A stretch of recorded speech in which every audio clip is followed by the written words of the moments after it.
Hello mga kadonatics! Alam ko iba yung background natin at yung pormahan natin. Please get used to it because this is going to be like this for maybe a month. But anyway mga kadonatics, hindi yung pinaka-importante dito, kundi yung ibabalita natin.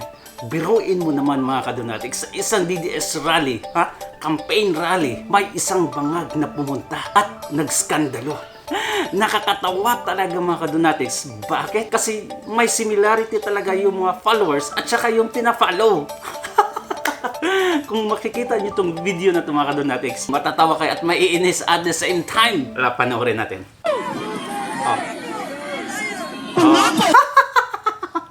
Tingnan mo, nag-iisang pro BBM supporters surrounded by the TDS. Imagine, ang similarity nila. sa lahat na mga pro BBM. Similarity ng bangag administration. Ganito yung produkto nila. Let's go. Liar daw. Tingnan mo, itsura. Ay, ewan ko ba?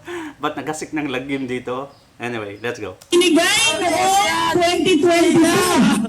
Nakalimutan ng 3 taon. Ngayon ay pangako na naman ulit. Grabe, di na pinansin Inday Sara eh. Kasi alam niya naman na, you know, kasi yung Diyos niya mga kadonatics, yan, ganito din mag-isip. Ulit dahil merong darating na halalan. May eleksyon. Sinubukan gawin isang araw. So, agad yung pangako. Grabe. Doon sa Cebu. Anong nangyari? Isang araw lang. Masakit sa akin. Kasi ang pinaglalaroan nila ay yung mga... Yung focus, nawala na sa 20 kilos na bigas. Hindi, kundi dito sa, ay nako. Ipinadala ata ito ng administrasyon mga kadonatics. tao na nangangailangan. Yung mga tao na napakahirap ang buhay, kailangan nila ng murang bigas. Kaya, Philippine Navy na siya.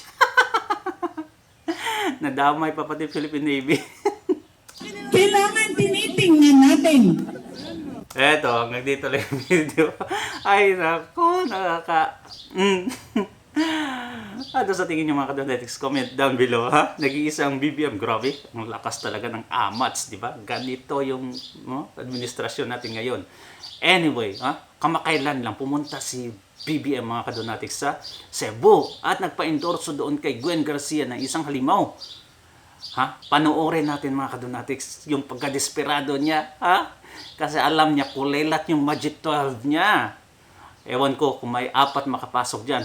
Siguro, ilagay na natin 4 makapasok. Wala na, hindi yan majority. Ito yung sinabi niya mga kadonatics, desperado na talaga. Let's go. Kaya ating mga nakita, namili. At saka, try to understand. Kasi, you know, alam naman natin magsalita si Ngagba. Dahil po, napaka-importante ng magiging senador. Kung ang senador na maihalal natin, Ano ba talaga? Ay nako, grabe. Naawa ko sa'yo noon, Naawa ko sa'yo noon. But, from time to time mga kadonatics, he's becoming a wolf mga kadonatics in sheep clothing. Grabe. Calm na calm yung datingan niya mga kadonatics. Parang walang kalaban, pero grabe behind the scene yung mga ginagawa nito. na maihahalal sa eleksyon ay kontra sa administrasyon. Ang magiging problema, haharangin lahat ng gustong gawin ng administrasyon. Haharangin yung pangungurakot nyo. Kaya, vote straight talaga tayo, Duterte. At yung dalawa mga kadonatics, it's either Kerubin, Honasan, Camille Villar, or Aimee. At basta inendorso ng mga Duterte, go for it. Kasi haharangin talaga natin yung yung pangungurakot ng administrasyong ito. Alam nyo ba, nakakagalit talaga kasi may owned survey sila. Yung Okta research nila mga kadonatics. Halos lahat ng Magic 12 nila nakapasok. Kulelat yung sa atin. Grabe no? Biruin mo, hindi sila naniniwala sa SWS. Pero yung Okta research nila, kung ewan ko kung saang lupalot na ginawa ang survey. Maybe sa Ilocos, yung baluarte nila. Grabe talaga. Ito. Kaya't wag po tayong mapunta ron. Patunayan natin na hindi lamang sa taong bayan tayo'y nagkakaisa. Hindi lamang sa politika tayo'y nagkakaisa.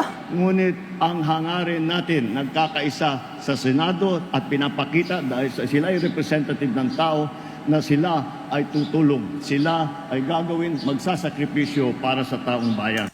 Yung point niya mga kadonatics sa isang, paragraph, putol-putol ba? Ewan ko.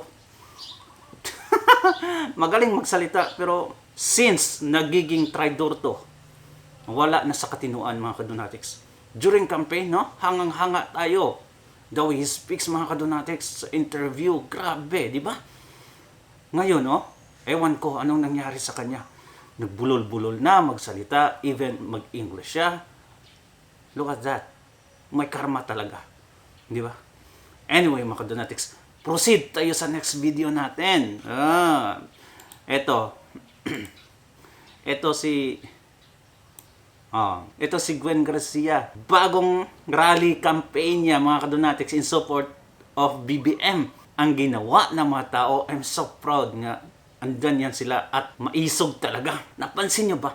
Halos lahat ng mga kontrang BBM ngayon, mga kadonatics, sinisigawan ng Duterte during the rally. It means, mga kadonatics, we have a huge number. We are the majority talaga. May isang rally ba kayong napansin? DDS rally na ang mga tao sumisigaw ng BBM? No, wala, di ba? Ito yung pinagkakaiba nila. Let's watch the video. Galit na si Gwen. Halimaw Garcia, let's go. Maing gabi, Nilya. Pangungutya na lang yan. Sugat capital of the Philippines. Pangungutya na lang ng mga tao yan, mga kadonatics, kasi wala ng respeto sila sa babaeng ito.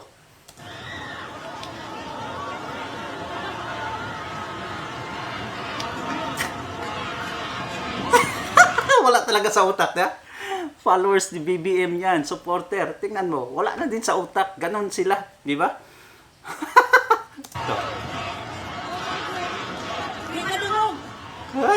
Hindi niya daw narinig. Masakit ata sa tenga, di ba? Masakit talaga.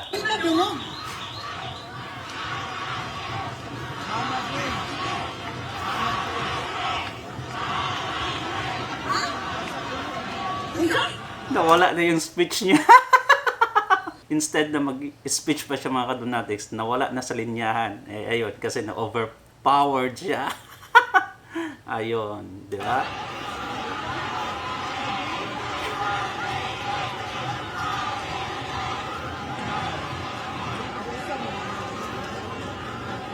O kamaray nakasabot, ulit kasabot. Yung mga tao lang daw yung naka-understand, naka-kaintindi. Yung mga tao lang daw nakakaintindi sa sinisigaw nilang Duterte. Hindi yan na maintindihan kasi isang traidor din to. Grabe yung suporta sa Duterte noon. Pero ngayon, grabe din yung liko niya. 180 degrees. Unsa? Unsa, daog na mo? Ano daw? Panalo na daw siya.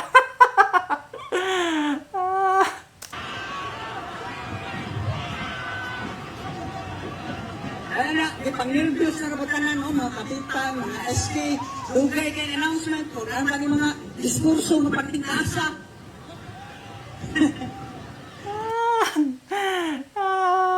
Nawala na sa script, mga kadonatics. Ayan, no? Isang governor, hindi na nirerespeto ng kanyang constituents.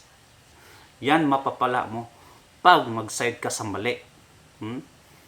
Yan talaga. Eto mga kadonatics ha, sumagot na si Inday Sara Duterte sa banat ng isang fake news na palengkera na sa palasyo na si Bruhang Claire Castro.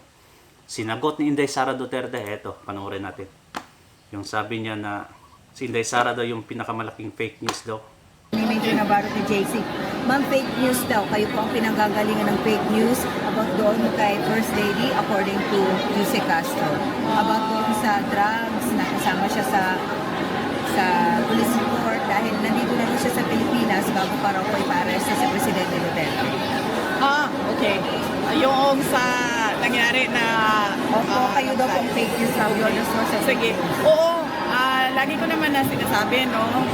Huwag na tayo makinig kay Claire Castro at sa pinsan niya na si Franz Castro dahil nga ang kanila... Pinsan niya na si Franz Castro, grabe. Kulit ni Inday Sara, no? Kasi si palengkera sa palasyo mga kadonatics, todo din na siya na kapatid, no? Pinsan niya si Franz Castro, ay isa ding NPA sa Kongreso. Grabe. Ang pamilya ay pamilya na garbage in, garbage out. So, basura ang lumalabas lagi sa bibig. Look at that, garbage. Basurang yung lumabas sa bibig.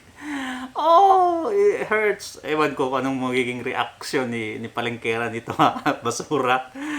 Ay, nako. Sino kaya makakadare mag-ask na reporter during the press conference? Ma'am, mukhang hindi ata, I don't know kung nagigets ni Yusek ang ibig niyo sabihin kasi in-interpret kayo as regarding to the investigation ko sa Prime Water. But ano po ibig niyo sabihin pag sinabi yung garbage in, garbage out? Ang ibig ko sabihin, kailangan ko, ayoko na mag-explain. Garbage yung lumalabas, garbage din yung garbage yung pumapasok, garbage din yung lumalabas. Of course, what you eat is what you are. Ayoko na mag-explain kay Castro kung ano ang ibig ko sabihin. Kapag hindi niya naintindihan, ay kasalanan niya yon at wala akong obligasyon na mag-explain sa kanya. Last question, Mr. Ma'am, Bray. Colombo, bakit daw sinisisi ang administration about the Congressman Duterte, managot na lang daw ang dapat managot? O kaya nga, sabi ko naman sinabi ko na yun sabi ko, yung kay PRD, kaya gawin yun ng mga abogado, yung sa aking impeachment, nasa mga abogado na rin yun. At malamang, yung kaso ni Congressman Pulong Duterte ay nasa mga abogado na rin yun. Pero, yung timing ng ginagawa nila at yung pattern na ginagawa nila sa pamilya namin galing sa administration ay hindi siya lost sa mga kababayan natin na nanonood. Nakikita nila kung ano yung pagnilipit at pang-aapi na ginagawa nila sa kanilang mga kalaban sa politika para tabunan o koberan yung mga kakulangan ng gobyerno at ng administrasyon sa totoong serbisyo na kailangan ng bayan at kawalan ng mga development projects, big ticket projects at mga programa para sa ating Thank you. Yung development project, ay naku, wala talaga akong nakikita. Ewan ko talaga sa bangag na to. Pangrakot na lang yung ginagawa niya. Like, damn, flagship projects ng build under Tatay Digong. Pinahinto, mga kadonatics, pinahinto. Can you imagine that? Ngayon, 12% VAT pinataw mga kadonatics sa lahat ng mga applications na non-residents. It means na kung ang may-ari nito mga kadonatics, hindi Filipino, at least, no? Hindi made by Philippines. Like mga Shopee, Lazada, Netflix, anything you can think of mga kadonatics. Grabe talaga, di ba? Ano kaya ang masasabi ng mga loyalist nito, yung mga vlogger nito? Kasi sila din, natatamaan nito mga kadonatics. Ay, ewan ko kayo, magsaya sila. Kasi 12% VAT, malaki kaya yan, di ba? Aside sa mga binibili natin mga kadonatics, Nagbigay din tayo ng 12% VAT. Kakaltasan na. Grabe! Panggigipit yung ginawa ni BBM. Hindi pag-aasenso sa bawat Pilipino. Ay nako. Anyway mga kadonatics, maraming salamat sa inyo at pasensya na once again sa pormahan natin. Di ko nadala yung jacket ko kasi hindi ko na madala talaga. But anyway, please don't forget the most important thing, subscribe. Can you get me to 50,000 at the end of the year? Well, nasa kamay yan mga kadonatics. Thank you so much once again. Bye-bye.